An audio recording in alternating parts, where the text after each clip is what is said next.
Aujourd'hui, c'est le 18 février. Le titre de notre méditation est « Et si les héritiers n'arrivent pas ?» Nous lisons dans Luc chapitre 23, au verset 28 à 29. Jésus se tourna vers elle et dit « Filles de Jérusalem, ne pleurez pas sur moi, mais pleurez sur vous et sur vos enfants. Car voici, des jours viendront où l'on dira « Heureuses les stériles, heureuses celles qui n'ont pas enfanté et n'ont pas allaité. » La reine inféconde est le titre sous lequel Marie-Louise d'Orléans est entrée dans l'histoire.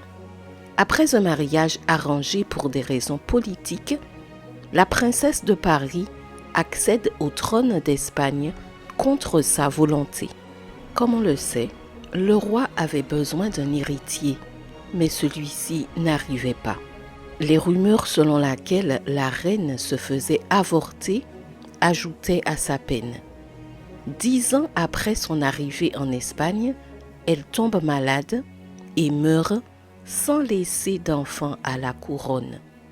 Plus tard, on a appris que le roi était impuissant, ce qui expliquait l'infécondité de ses épouses.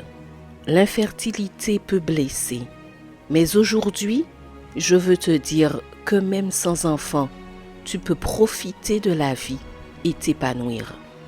Mon mari et moi vivons depuis 15 ans sans enfant et je connais des couples qui, malgré toutes leurs tentatives, n'ont pas eu d'enfant, mais ont quand même décidé de vivre pleinement leur vie.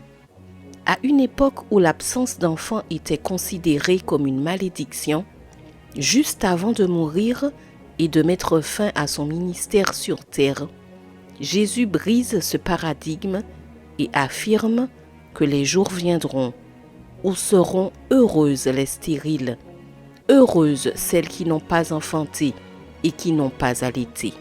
Si nous pouvions entrer dans l'esprit de Jésus et voir l'avenir comme il le voyait, il ne fait aucun doute que notre angoisse face à l'absence d'enfants diminuerait, car nous accepterions l'idée que certaines périodes de l'histoire ne sont pas faciles.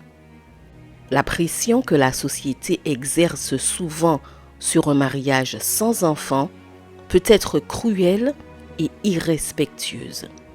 Selon les données de l'OMS, un couple sur 4 éprouve des difficultés à concevoir. C'est plus fréquent qu'on ne le pense. Mais la bonne nouvelle, c'est que celles d'entre nous qui n'ont pas pu donner le jour sont également aimées et bénies de Dieu. Ne te sens ni honteuse ni coupable. Avec ton mari, prie constamment pour que Dieu vous montre les grandes choses que vous pouvez faire pour l'Évangile. Marie-Louise n'est pas enterrée dans le Panthéon royal parce qu'elle n'a pas donné d'héritier au royaume d'Espagne. Peu importe que nous ne soyons pas enterrés dans des cimetières royaux, ce qui est beau, c'est que nous aurons une place spéciale dans la patrie céleste. Post-scriptum, heureuse malgré tout. Je te souhaite une excellente journée sous le regard béni du Seigneur.